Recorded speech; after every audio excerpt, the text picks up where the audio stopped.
The morning shift on Sentinel Edge Station began like any other, with cargo ships docking and traders moving through the corridors with their goods. David Kim sat in his small clinic near the docking bay, looking over the medical records of a sick, alien-pack beast he had treated the day before. The creature was doing better now and would be released to its owner by afternoon. David was the only person on the station who worked with alien animals. Most species in the galaxy did not understand his job. When their animals got sick or injured, they simply disposed of them and bought new ones. The idea of spending time and resources to heal a creature that could not speak or contribute to society puzzled them. But David had grown up different. He remembered finding an injured dog in the streets of Bizon when he was 7 years old. His parents had told him to leave it alone, but he could not. He brought it home and nursed it back to health. That dog lived with his family for 12 years, and that experience changed the direction of his entire life. Now at 32 years old, David found himself on the edge of known space doing what he loved most. Sentinel Edge was not a glamorous posting. It was a mining station that had grown into a major trading hub over the past 5 years. Humans had only been part of the galactic community for 2 decades, and places like this were where they proved their worth. The station housed about 5,000 beings from 40 different species. Most of them thought humans were strange, but harmless. Emma Park burst through the clinic door with her tablet clutched against her chest. She was David's assistant and the only other human on the station who seemed to care about animal welfare. Her eyes were wide with concern. The cargo ship Fallen Star just docked, she said quickly. They have a Bloodfang on board. David looked up from his work. He had heard of Bloodfangs, but never seen one. They came from a death world called Kogora Prime and were considered the most dangerous predators in known space. Traders sometimes captured them for fighting rings or as living weapons for wealthy collectors. Is it sick? He asked. Worse, Emma said. It's injured and trapped in the cargo hold. It killed 2 handlers during transport. Commander Hayes is going to vent the hold into space in 6 hours. She says it's the only safe option. David stood up and walked to his computer terminal. He pulled up every file he could find on Bloodfangs. The species was massive, with adults reaching 4 meters in length. They had 6 blade-like limbs and scales harder than most armor. Their bite force could crush steel, and their reflexes were faster than almost any other creature ever documented. But what made them truly dangerous was their temperament. Every report said the same thing. Bloodfangs could not be tamed or calmed. When injured, they became even more aggressive, attacking anything that came near them. There was not a single recorded case of anyone successfully treating a wounded Bloodfang. I want to see it, David said. Emma stared at him. You can't be serious. David, these things kill everything. The reports say their brain structure makes it impossible for them to form bonds or feel trust. They are pure predator. Every animal feels pain, David said quietly. Every animal wants to survive. Maybe no one has tried the right approach. The right approach, Emma repeated. David, there is no right approach. 47 species have encountered Bloodfangs over 12,000 years. Not one has ever gotten close to an injured one without dying. Not one. David saved his files and grabbed his medical kit. Then it'll be the first. The walk to the cargo bay took 15 minutes. Word had already spread through the station about the Bloodfang, and people were giving the docking area a wide berth. David could feel the eyes of dozens of beings watching him as he approached the security checkpoint. 2 guards stood outside the entrance to Docking Bay 7. They were Kresh, which meant they were large and well-armed. You cannot go in there, the first guard said. Commander's orders. No one approaches until the vent sequence. I need to examine the creature, David said. In the station xenobiologist, the second guard made a clicking sound that David had learned was Kresh laughter. That thing in there is no longer a creature. It is a dying weapon. Save yourself the trouble, human. David was about to argue when Commander Patricia Hayes arrived. She was a tall woman with gray hair and the kind of presence that made people listen when she spoke. She had been in charge of Sentinel Edge for 3 years and had seen her share of problems. Dr. Kim, she said. I heard you were coming down here. Please tell me you are not planning to do what I think you are planning to do. Commander, that animal is suffering, David said. Give me a chance to help it. Hayes looked at him for a long moment. I have reports from the fallen star. That Bloodfang broke through reinforced containment. It tore 2 Vraxian handlers apart in under 10 seconds. Vraxians are twice your size and 3 times as strong. What exactly do you think you can do that they could not? I think I can do what no one else has tried, David said. I can be patient. Hayes shook her head. You have 6 hours until I vent that hold. If you are not out by then, you die with it. And I am not sending anyone in to retrieve your body. Understood. Understood, David said. The commander nodded to the guards, and they opened the door. Emma grabbed David's arm before he could enter. At least let me monitor you from outside, she said. Wear this. She handed him a small camera that clipped to his collar. It'll watch the feeds, and if anything happens, it'll alert medical. Nothing is going to happen, David said, but he clipped on the camera anyway. The cargo hold was dark, except for emergency lighting along the walls. David could see the Bloodfang immediately. It was enormous, even larger than the reports suggested. Its scales were black as deep space and seemed to absorb the light around them. 6 limbs, each ending in curved claws that looked sharp enough to cut through bone. The creature was chained to the floor with heavy restraints, but David could see the chains were already showing stress fractures. What drew his attention most were the wounds. Deep gashes ran across the creature's thorax, leaking a luminous blue blood that pooled on the floor. The smell of infection was strong. The Bloodfang's breathing was labored, and its eyes glowed with a dull red light that tracked David's every movement.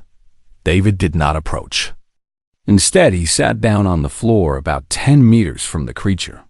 He set his medical kit beside him but did not open it. The Bloodfang watched him with what might have been confusion. Every other being that had entered this hold had either tried to sedate it or kill it. This small human was doing neither. David opened his ration pack and began eating slowly. He spoke in a low, calm voice, not because he thought the Bloodfang could understand language, but because tone mattered. He talked about the weather on Earth, about the ocean near his childhood, home, about anything and nothing. Outside the hold, Emma watched the security feed with growing anxiety. Other station personnel had gathered around the monitors. A Thurian xenobiologist named Veximer stood beside Commander Hayes, shaking his head. That human is insane, Veximer said. He is simply waiting to die. Maybe, Hayes said. Or maybe he knows something we don't. Inside the hold, David continued talking. The Bloodfang had not moved, but its eyes never left him. Hours passed. David's voice grew hoarse, but he kept speaking. He was not trying to tame this creature. He was trying to show it that not everything in the universe wanted to hurt it. When his shift ended, David stood slowly and backed toward the door. The Bloodfang tensed but did not lunge. David left the hold, and the door sealed behind him. Emma rushed to him. Are you okay? What happened? Did it respond? David smiled tiredly. Day 1 is complete, he said. Tomorrow we'll try again. The station personnel looked at each other in confusion. Commander Hayes raised an eyebrow. You're going back in there, she asked. Every day, David said. Until it trusts me or until you vent the hold. He walked away, leaving behind a crowd of beings who could not understand what they had just witnessed. A human had sat with death for 6 hours and walked away unharmed. It made no sense. But then again, humans rarely did. David returned to the cargo hold the next morning with fresh water and food. The door guards had changed, but they knew who he was now. They opened the door without comment, though their expressions showed They thought he was walking to his death. Inside the hold, the Bloodfang was awake and watching. The creature had not moved from its position, but David could see it had tried to reach the water pooled from a broken pipe near the wall. The chains had stopped it just short. The effort had reopened one of its wounds. David sat in the same spot as before. He pushed a container of water across the floor toward the Bloodfang using a long pole. The water stopped about 2 meters from the creature. The Bloodfang stared at the water, then at David. Its red eyes seemed to glow brighter with what might have been suspicion or hunger or pain. David could not tell. He began talking again. Today he spoke about his work on Earth before joining the space program. He had run a small clinic in Seoul that treated everything from dogs to exotic birds. He told the Bloodfang about a case where an injured hawk had been brought to him. Everyone said the hawk was too far gone, but David spent 3 weeks nursing it back to health. When he released it, the bird circled over his clinic twice before flying away. David had always wondered if that was the hawk's way of saying thank you. Hours passed. The Bloodfang did not drink the water. David did not push it closer. When his time was up, he left the same way as before, backing slowly toward the door. On the 3rd day, David brought food along with water. He ate his own meal first, then pushed a package of raw protein toward the creature. The Bloodfang sniffed the air, but did not move toward the food. David noticed the wounds were looking worse. Infection was spreading. If he did not treat them soon, the creature would die anyway. Emma monitored him from outside as always. She had started recording everything and uploading the footage to a secure server. Other humans back on Earth had become interested in what David was doing. Messages were coming in from xenobiologists and animal behaviorists asking questions and offering advice. Most of them thought he would be dead within a week. On the 4th day, something changed. David pushed the water container forward as usual. This time, after an hour of sitting in silence, the Bloodfang moved. It was a slow, careful movement. The creature extended its neck and drank. The sound of it drinking echoed in the quiet hold. David felt his heart race, but kept his expression calm. Progress. Outside the hold, a crowd had gathered. Word had spread beyond the station now. Ships arriving at Sentinel Edge brought passengers who wanted to see the human who sat with a Bloodfang. Commander Hayes had to assign extra security to keep people away from the observation monitors. A delegation arrived on the 5th day. 3 Kresh diplomats and Veximur, the Thurian xenobiologist who had been on station when David started this experiment. They requested a meeting with David and Commander Hayes. The meeting took place in the station's main conference room. David sat across from the aliens feeling tired. He had not been sleeping well. His dreams were full of red eyes and the sound of labored breathing. Dr. Kim Veximur began, "We have been reviewing your footage. What you are attempting goes against everything we know about Bloodfang biology and behavior. These creatures are incapable of trust. Their neural structure shows no capacity for social bonding. They are solitary predators that view every other living thing as either prey or threat. Maybe no one has given them a reason to think differently," David said. One of the Kresh diplomats leaned forward. "In 12,000 years of galactic civilization, we have documented 43 attempts to domesticate or treat Bloodfangs. All failed. Most ended in death. What makes you think you can succeed where everyone else has failed?" "Because I'm not trying to domesticate it," David said. "I am just trying to help it." "There is a difference." The diplomats exchanged looks. Veximur tapped his claws on the table. "Commander Hayes, we recommend this experiment be terminated. The risk is too great, and the likelihood of success is essentially zero." Hayes looked at David. "Dr. Kim, you have heard their assessment. Do you wish to continue, Doc?" "Yes," David said without hesitation. "Then you may continue," Hayes said. "But the moment that creature shows aggression, I'm sealing that hold permanently." The delegation left unsatisfied. Emma walked with David back to the cargo bay. "Do you really think you can do this?" she asked quietly. "I have to try," David said. "That creature is in pain. I cannot just let it die." On the 6th day, the Bloodfang ate the food David brought. It happened 2 hours into the session. The creature pulled the protein package toward itself with one blade limb and consumed it quickly. David felt a surge of hope. The creature was accepting his offerings.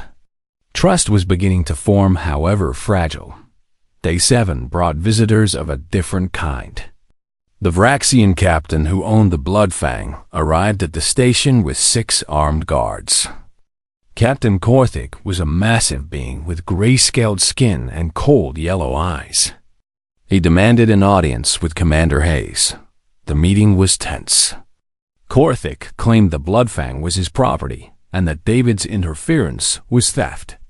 He wanted the creature returned to him immediately so he could salvage what he could from the investment. "That creature is dying," Hayes said. "Dr. Kim's trying to save its life. I do not want it saved," Korthik growled. "I want it destroyed or returned. It killed 2 of my crew. It has cost me a fortune. If the human wants to play with death, let him buy the creature from me." Hayes looked at David. "How much?" Korthik named a price that made Emma gasp. It was more than David would make in 5 years. "I do not have that kind of money," David said. "Then you have no right to the creature," Korthik said. "I will return tomorrow with legal authorization. Either pay me or I am taking what is mine." After the Vraxian left, Emma put her head in her hands. "What are we going to do?" Commander Hayes made a call. Within an hour, she had an answer. Earth government was willing to purchase the Bloodfang as part of a xenobiological research grant. The price was paid, and ownership transferred to the human scientific community. Korthik left the station angry, but with his money. On day 8, David did something different. He stood up. The Bloodfang tensed immediately, its body coiling into an attack posture. David took one slow step forward. The creature's eyes blazed brighter. David stopped and sat back down. He stayed there for the rest of the session. Day 9, he stood again.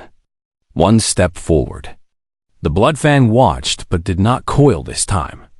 David sat back down. Day 10, 2 steps. Day 11, 3 steps. Each day, David moved slightly closer. Each day, the Bloodfang allowed it. The creature was learning that David's movements did not mean harm. On day 12, David carried his medical kit with him when he sat down. He opened it slowly, showing the Bloodfang what was inside. Bandages, surgical tools, antiseptic containers. The creature's eyes focused on each item. David explained what they were, even though he knew the Bloodfang could not understand his words. That night, David barely slept. Tomorrow he would try to get close enough to touch the creature. If the Bloodfang attacked, he would die. If it did not, everything would change. Morning came too quickly. David entered the hold with his kit and sat in his usual spot. He talked for an hour about nothing important. Then he stood and walked forward. 1 step. 2 steps. 3. The Bloodfang watched him. 4 steps. 5. David was now within 3 meters of the creature, close enough that one lunge would end his life. He knelt down and set his medical kit on the floor between them. The Bloodfang looked at the kit, then at David. Its breathing had changed. Not aggressive, but something else. Evaluation. The creature was thinking. David extended his hand palm up. It was the universal gesture of peace he had learned from working with frightened animals. Show that you hold no weapon. Show that you mean no harm. The Bloodfang leaned forward slowly. Its massive head moved toward David's hand. Outside the hold, Emma watched the screen with her hand over her mouth. Veximer stood beside her, shaking his head in disbelief. Commander Hayes leaned forward in her chair. The creature's breath was hot and smelled of metal and blood. It washed over David's hand and arm. Then, in a moment that would be replayed across the galaxy for years to come, the Bloodfang lowered its head and closed its eyes. David's hand trembled as he placed it on the creature's scaled head. The Bloodfang did not move. It simply breathed slowly, as if a great weight had been lifted. "You trust me," David whispered. "You actually trust me." Outside the hold, the observation room erupted in chaos. Beings from a dozen species argued and gestured at the screens. It was impossible. It went against all known science. But they were watching it happen. David kept his hand on the Bloodfang's head for several minutes before slowly pulling back. The creature opened its eyes and watched him, but made no aggressive moves. David picked up his medical kit and carefully examined the wounds from a distance. They were worse than he had thought. The infection had spread deep into the tissue, and the blue luminous blood had darkened around the edges. Without treatment, the Bloodfang would be dead within days. "I need to clean these wounds," David said softly. "It is going to hurt, but I will be as gentle as I can." The Bloodfang tilted its head slightly. David chose to interpret that as permission. He opened his kit and pulled out a scanner. The device hummed as it passed over the creature's injuries, mapping the extent of the damage. The data that appeared on the small screen made David's stomach turn. 3 major wounds and 2 minor ones, all infected. One had reached close to what he assumed was a major blood vessel.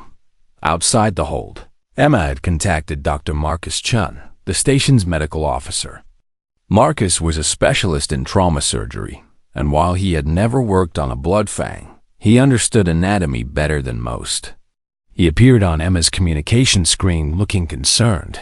"Those wounds are critical," Marcus said after reviewing the scans. "If that thing were human, I would say it has maybe 48 hours left. Whatever you are going to do needs to happen now. David, can you hear me?" Emma asked through the communication link in his collar camera. "I hear you," David replied quietly. "Marcus says you need to start treatment immediately. Can you do it?" David looked at the Bloodfang. The creature was watching him with those red glowing eyes. There was intelligence there. Pain too, and something else David had not seen before. Hope maybe. Or perhaps just exhaustion. "I'm going to try," David said.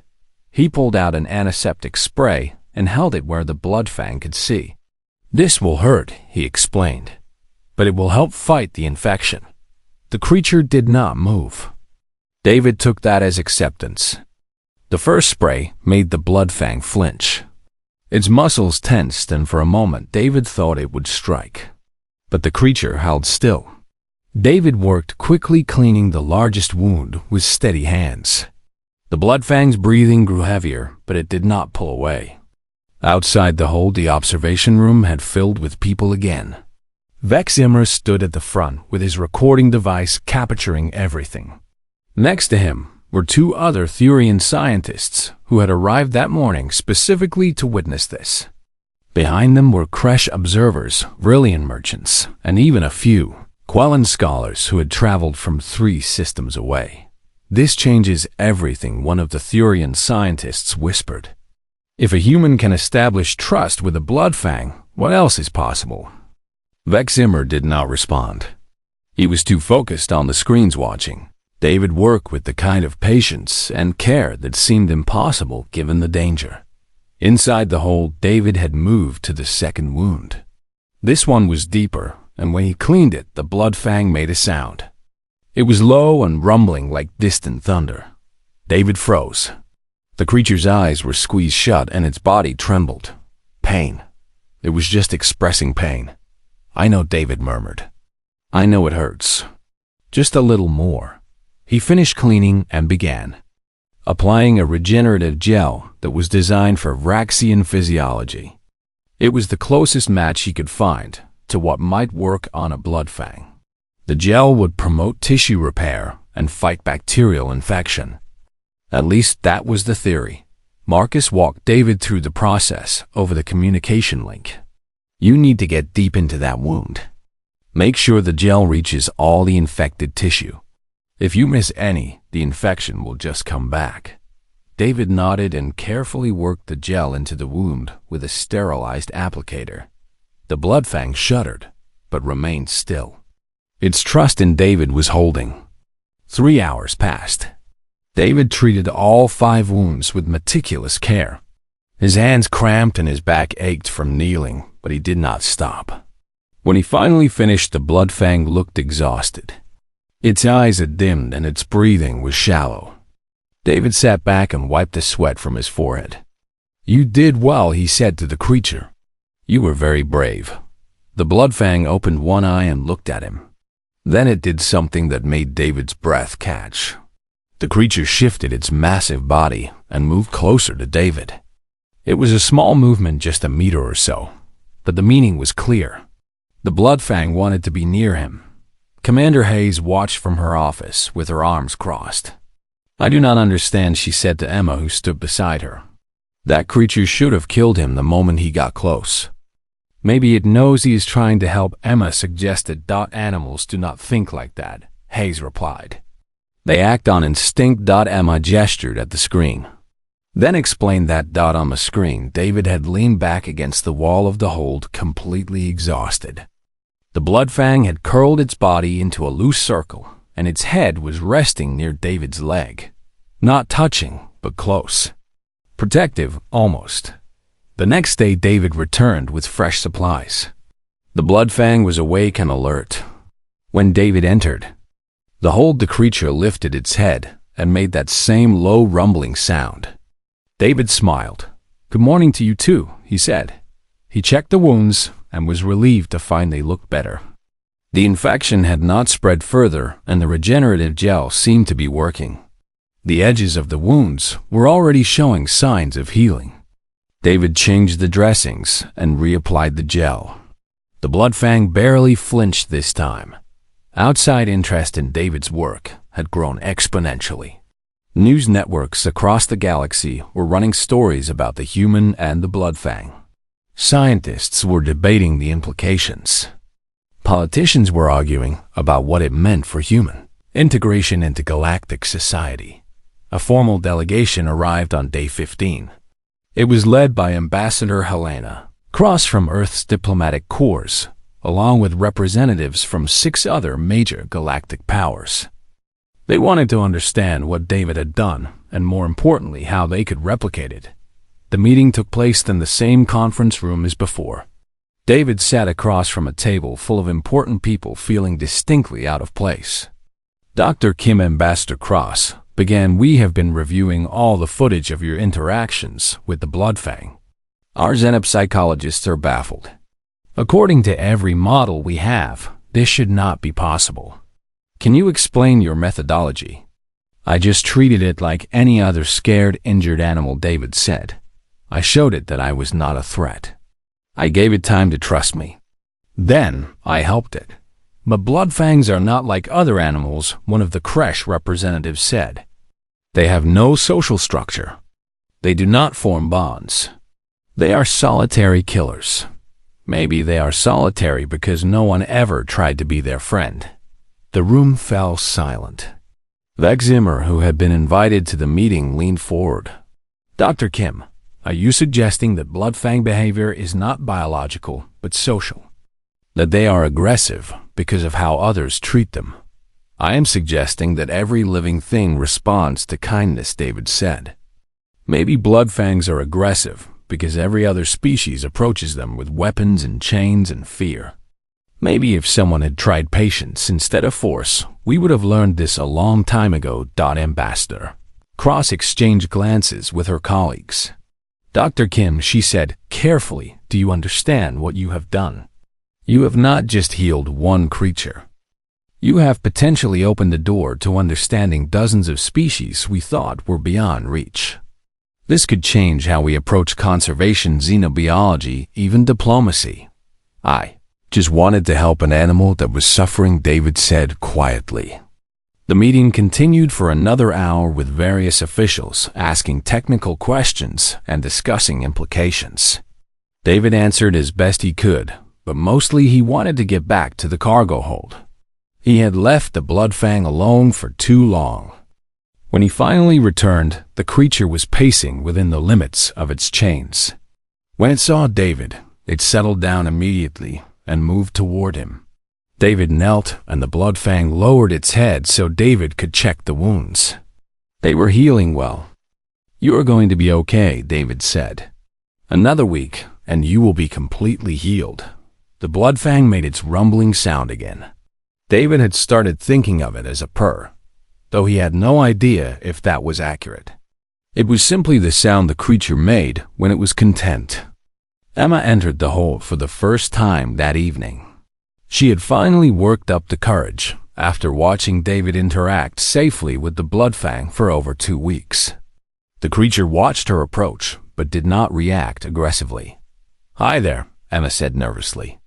"I am Emma. I've been watching you on the cameras." The Bloodfang blinked slowly. Emma laughed. "Okay, that was actually kind of cute." She knelt beside David and looked at the healing wounds. "You did amazing work," she said. "These look so much better." "It was a team effort," David replied. "Marcus talked me through most of it." They sat with the Bloodfang for another hour. The creature seemed comfortable with Emma's presence, though it stayed closer to David. When they finally left, Emma was smiling. "I think you just made history," she said. "I think I just made a friend," David replied. 3 weeks after David first entered the cargo hold, the Bloodfang's wounds had healed enough for the next critical step. The chains had to come off. The creature could not fully recover while restrained, and the chains themselves were causing pressure sores where they pressed against its scales. Commander Hayes called a meeting to discuss the plan. Present were David, Emma, Marcus, and several security officers. The mood was tense. "You want to remove the only thing keeping that creature contained," Hayes said. "Dr. Kim, I have supported your work, but this seems extremely dangerous." "The chains are hurting it," David explained. "Look at these scans." He displayed images on the main screen showing where the restraints had rubbed the scales raw. "If we leave them on much longer, these will become new infection sites. Besides, the Bloodfang trusts me now. It will not attack." One of the security officers spoke up. "With respect, Dr. Trust is not something we can measure or guarantee. If that creature breaks free and goes on a rampage, we cannot stop it. Our weapons would barely slow it down. Then, we make sure it does not want to rampage," David said. "Look, I understand your concerns, but this creature has had multiple opportunities to kill me and has not taken any of them. It has chosen peaceful interaction over violence every single time." Marcus cleared his throat. "I have been monitoring the Bloodfang's vital signs remotely. Its stress hormones have dropped significantly over the past 3 weeks. Behaviorally, it is showing patterns consistent with a domesticated animal rather than a wild predator." "I think David is right." Hayes drummed her fingers on the table. "If we do this, I want every precaution in place. Medical team on standby. Security at every entrance. And David, if that creature shows even a hint of aggression, you get out of there immediately." "Understood, Dot. Understood." David agreed. The procedure was scheduled for the following morning. David spent the evening preparing his tools and reviewing the process. Emma sat with him in the clinic, offering quiet support. "What if it does attack?" she asked. "What if removing the chains triggers some kind of instinct?" "It won't," David said.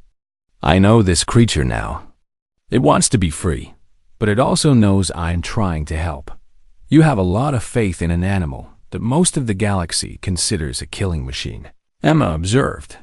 "I have faith in the connection we built," David replied. "That is worth more than any chained-up morning, arrived cold and bright." David entered the cargo hold with his tools and found the Bloodfang waiting. The creature had learned to anticipate his visits and always positioned itself near the door. When it saw David, it made its rumbling sound. "Good morning," David said. "Today is a big day for you." He approached slowly and knelt beside the creature. The Bloodfang lowered its head so David could examine the pressure sores. They were red and raw. David cleaned them gently and applied a soothing gel. "I am going to remove your chains now," David explained. You are going to be free to move around the hold. But I need you to stay calm. Can you do that for me? The Bloodfang blinked its red eyes. David chose to believe that meant yes. Outside the hold, every screen was being watched. Commander Hayes had ordered a full emergency response team to be ready. Marcus stood by with medical supplies. Emma monitored all the vital signs and communication channels. Security forces were positioned at every corridor leading to the cargo bay. Veximar had returned to the station specifically for this moment. He stood in the observation room with 24 other scientists from various species. They all understood they were witnessing something unprecedented. If this works, one scientist said, this will change our entire understanding of predator species psychology. If it works, Veximar replied. If it does not, we will be studying how quickly a Bloodfang can kill an unarmed human. Inside the hold, David had begun working on the first chain. The locking mechanism was designed to withstand enormous force, but it could be released with the right tools. David had spent hours practicing on a similar lock to make sure he knew exactly what to do.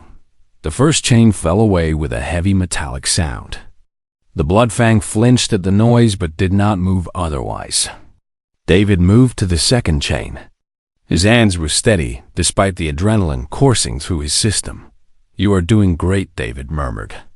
Just stay still a little longer. The second chain released. Then the third. With each chain that fell away, the Bloodfang seemed to relax. Its breathing became deeper and more regular. When David removed the fourth chain, only 2 remained. Almost done, David said. Just 2 more.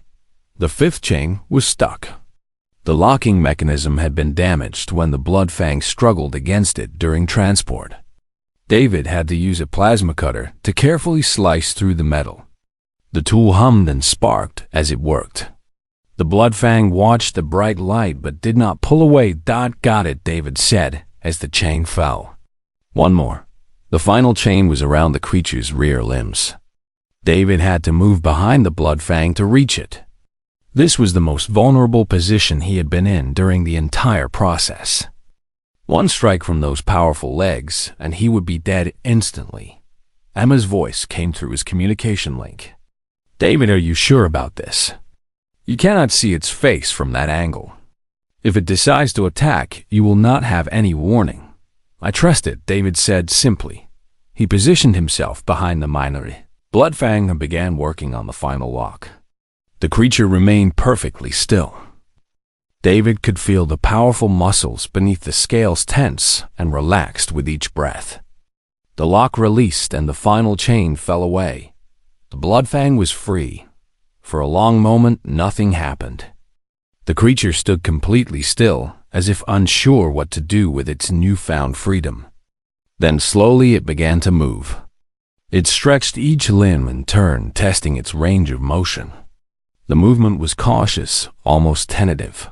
David backed away, giving the Bloodfang space. The creature walked in a small circle, then stopped and looked directly at David. Their eyes met. The Bloodfang's red glow seemed softer somehow, less aggressive, more curious. Then the creature did something no one expected. It walked over to David and lowered its massive body to the ground. It curled around him the same way it had done before, but now without chains, limiting its movement. The Bloodfang's head came to rest near David's shoulder. Outside the hold, the observation room erupted in noise. Scientists were shouting over each other. Security personnel were asking for orders. Commander Hayes simply stared at the screens with an expression of disbelief. Stand down, Hayes said quietly. Everyone stand down. It is not a threat. Marcus was recording everything with shaking hands. This is incredible, he said. Look at its body language. That is a protective posture. It is guarding David, not threatening him. Inside the hold, David reached out and placed his hand on the Bloodfang's head. The creature's eyes closed. David could feel it trembling slightly, not from fear or aggression, but from something else. Relief, maybe. Or exhaustion. Or perhaps simply the overwhelming sensation of being unchained for the first time in months. You are safe now, David whispered. No one is going to hurt you again. The Bloodfang made its rumbling sound. This time, it was deeper and longer. David felt the vibration through his entire body. He realized with sudden clarity what that sound really was. It was not aggression or warning. It was contentment. The Bloodfang was purring. Emma entered the hold slowly. She had her medical scanner in hand.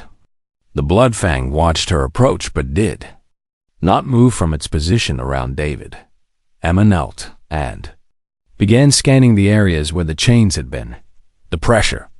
Sores are responding well to treatment, she reported. Another few days, and they should be completely healed. Heart rate is steady. Stress hormones are minimal. By every measure, this creature is healthy and calm. David nodded. He felt drained from the tension, but also elated. They had done it. The impossible had become possible. Veximmer entered the hold, next moving with extreme caution. The Bloodfang's eyes tracked him, but the creature made no aggressive moves. Veximmer approached until he was standing just a few meters away. Dr. Kim the Thurian said, his voice filled with awe. I have studied xenobiology for 40 years. I have worked with hundreds of species, and I have never seen anything like this. You have achieved what every model said was impossible. I just listened to what the creature needed, David said. Every animal wants the same basic things: safety, food, freedom from pain. The Bloodfang is no different, but they are different, Veximmer insisted. Their brain structure, their evolutionary history, everything about them suggests they should be incapable of this kind of bond. Maybe our understanding was incomplete, David replied. Maybe we were looking at the wrong data. The Bloodfang shifted, slightly tightening its protective curl around David. Veximmer stepped back instinctively. The creature was still dangerous regardless of its current calm demeanor. What happens now? Emma asked. We cannot keep it in this cargo hold forever. Commander Hayes had entered the hold as well. She stood near the door with her arms crossed, studying the scene before her. We need to build a proper habitat, she said. Something that gives it space, but also keeps the station safe. And we need to figure out long-term care. I will stay with it, David said immediately. As long as it needs me. Hayes nodded. I expected you would say that. All right, Dr. Kim. You have convinced me. We will make this work. The construction of the habitat took 2 weeks. Engineers from 3 different species worked together to design a space that would meet a Bloodfang's needs while maintaining safety protocols.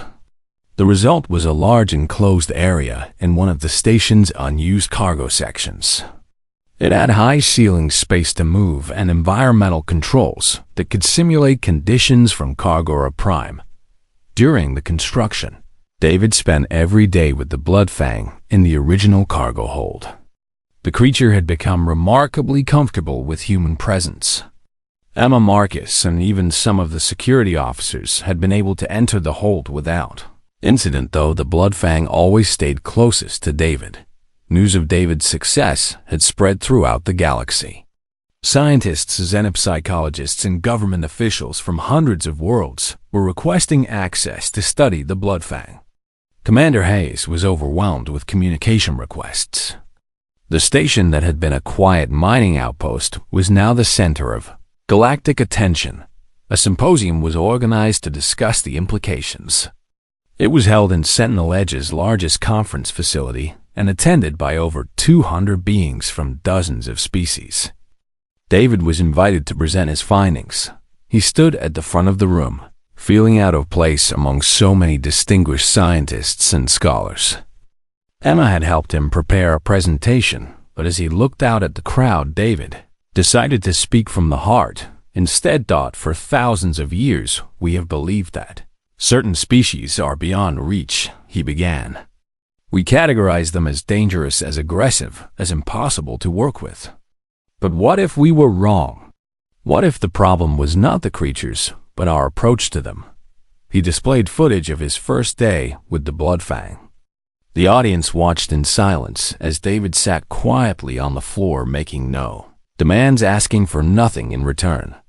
Every species in this room has some concept of compassion, David continued.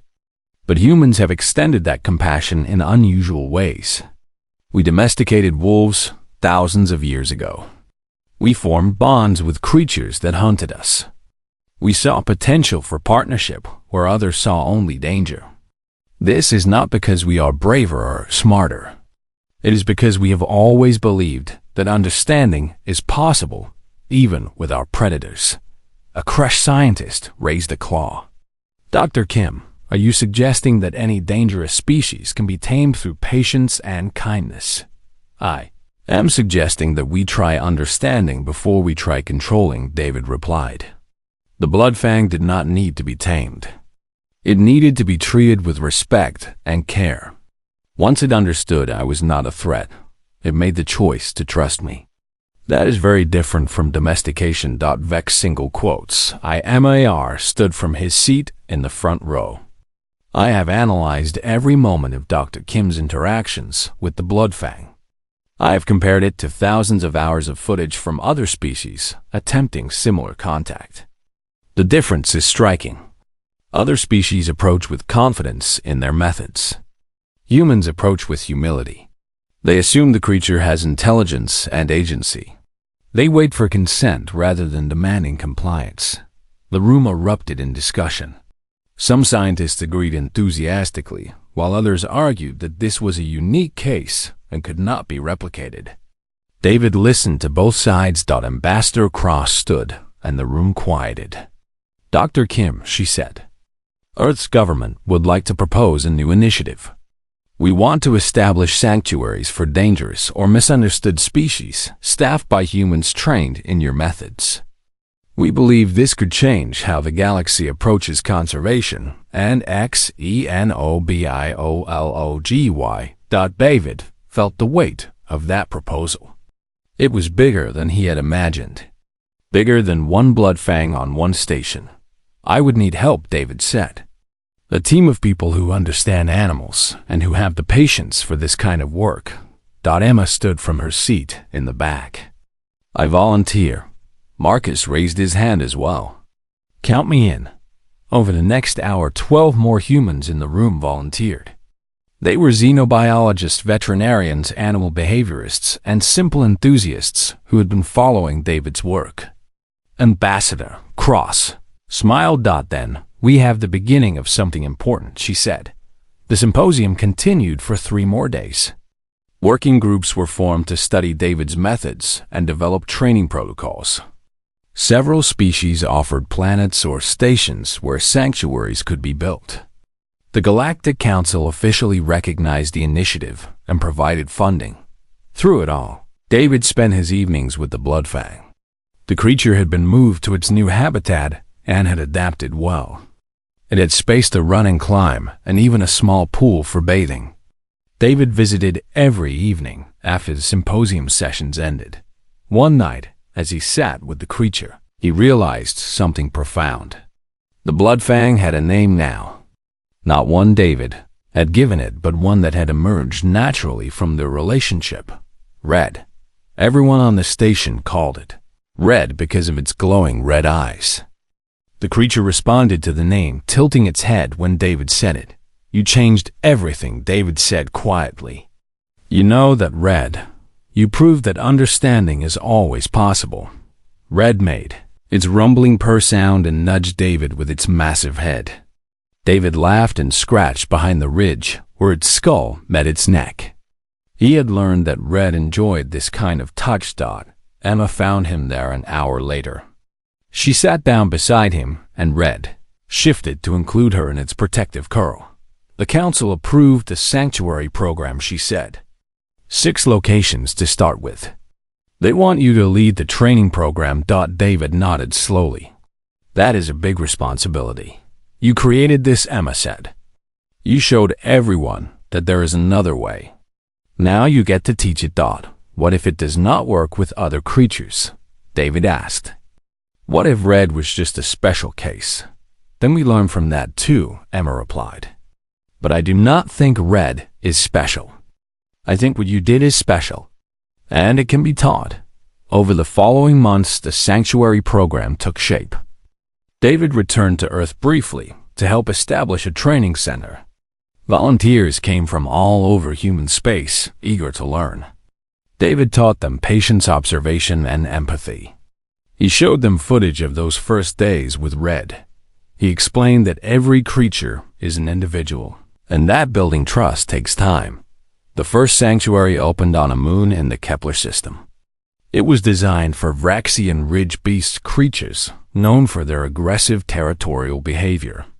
A human named Lisa Zhang was assigned as the lead caretaker.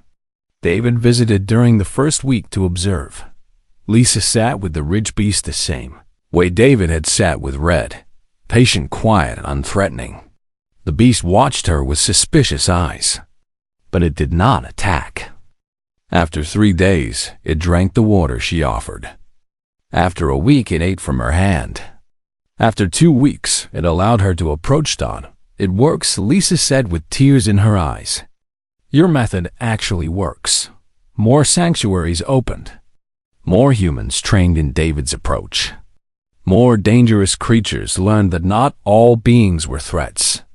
The galactic community watched with fascination, as humans did the impossible again and again. A year after David first entered that cargo hold on Sentinel Edge, he returned to visit Red. The Bloodfang had grown larger and healthier. Its scales gleamed and its eyes were bright. When David entered the habitat, Red rushed to him with surprising speed. For a moment, David thought something was wrong. Then Red lowered its head and made the loudest purr David had ever heard. I missed you too, David said, laughing, as Red nearly knocked him over in its enthusiasm. Commander Hayes had come to see him off. David was leaving Sentinel Edge to oversee the expansion of the Sanctuary program. It was time to move on, though leaving Red was harder than he had expected. You did something remarkable here, Hayes said as they stood outside Red's habitat. You changed how the galaxy thinks about these creatures. You changed how they think about humans too. I just could not leave an animal to suffer, David said. Any human would have done the same. Hayes shook her head. No, David, most would not have. That is what makes this special. You saw past the danger to the being underneath. That takes a rare kind of courage. David visited Red one final time before boarding the transport ship. He sat with the creature for hours, talking about everything and nothing. Red seemed to understand that David was leaving. The Bloodfang stayed close, pressing against him, as if trying to memorize his presence. I will come back, David promised. And you will be taken care of. Emma is going to visit you every day. You like her almost as much as me. Red made a soft sound almost like a whine. David felt his throat tighten. Saying goodbye was harder than he had anticipated. You are going to be okay, he said. You are safe now. No one will ever hurt you again. As David stood to leave, Red did something extraordinary. The creature stood and followed him to the habitat entrance. Then it made a sound David had never heard before. It was not the rumbling purr or the low growl. It was something else. A vocalization that seemed almost like speech. The xenobiologists studying Red later analyzed that sound. They determined it was a unique vocalization that Bloodfangs had never been recorded making before. They theorized it was an attempt to communicate. An attempt to say goodbye. David touched his hand to the transparent barrier separating him from Red. The Bloodfang pressed its head against the same spot from the other side. They stayed that way for a long moment. Two beings from different worlds who had found understanding despite everything saying they would meet again. On the transport ship, David looked out at the stars. Emma sat beside him reviewing data on her tablet. Do you think we really